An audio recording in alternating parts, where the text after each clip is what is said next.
right. So welcome to another Alive Friday where we get to answer all of your questions.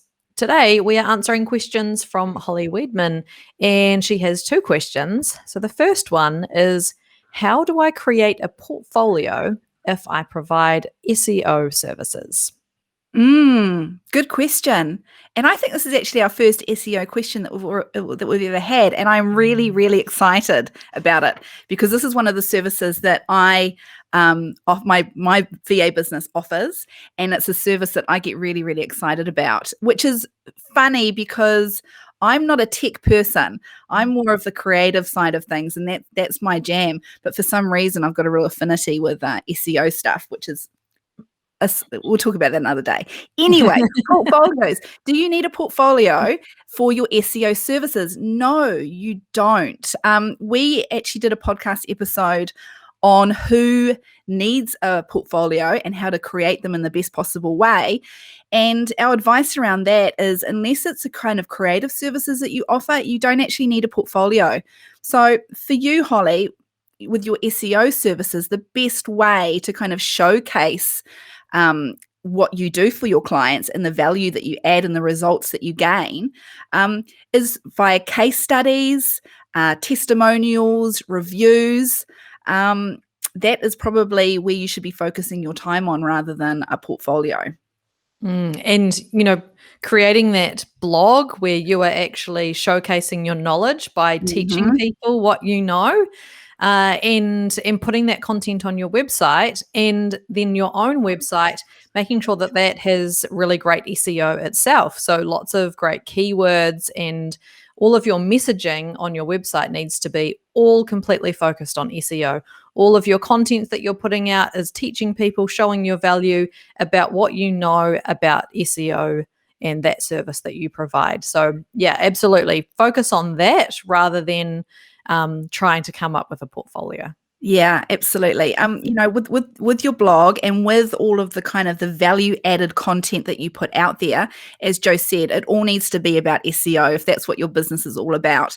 And don't worry about providing people too much information and too much value, because the thing about SEO is that pretty much every business out there either has a website or is going to have a website at some point. And those same millions of business owners that have those websites, a lot of them haven't even heard of SEO to start with. And so when they do realize that their websites aren't being found on Google anywhere, they go into panic mode. They start, doing all the Googling and all the researching and finding out what they need to do in order to be found online. And once they do that research, they get really, really overwhelmed. It's one of those things that not many people have the time, energy, or inclination to do themselves. And it can get really overwhelming. So fantastic niche. Doesn't matter how much value or how much information you provide people, they're still going to want to pay you to do it because it's just in their too hard basket. Yeah, I absolutely agree. All right. And the next question from Holly is, so how do I price and package SEO services? Yeah, and I think Holly mentioned an hourly rate as well. So I don't know if that's what you do at the moment, Holly.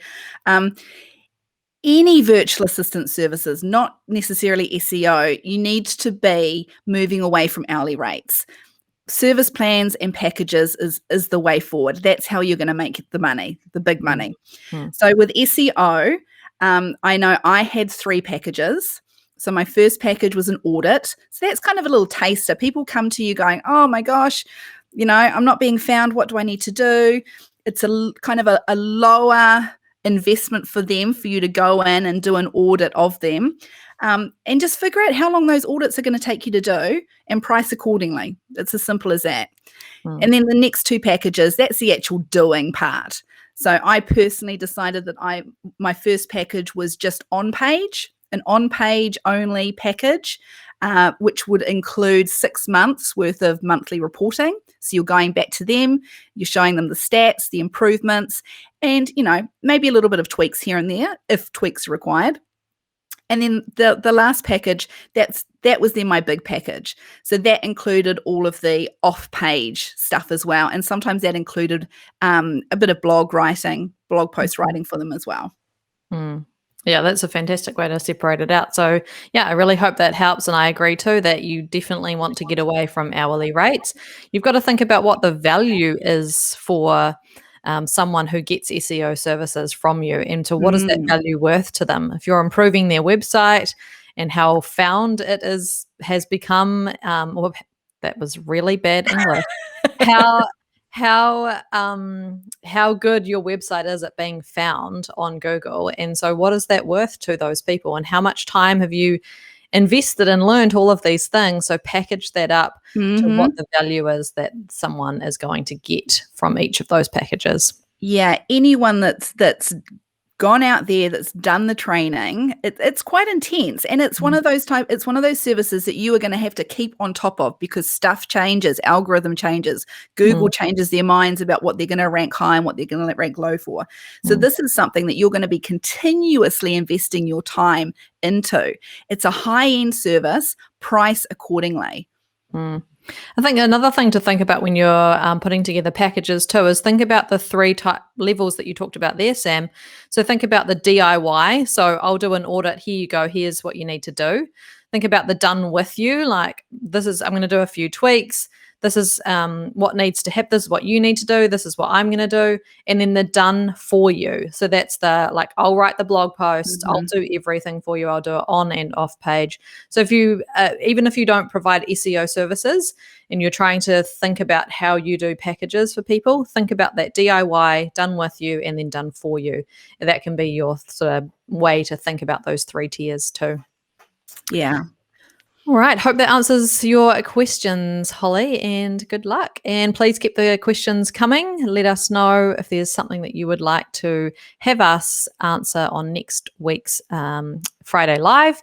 And all you need to do is hashtag ask Mhm. and pop that into the Facebook group as a post. All right. Thanks, everyone. And we'll see you next Friday, even though it is not Friday today. We'll see you next Friday. Bye, everyone.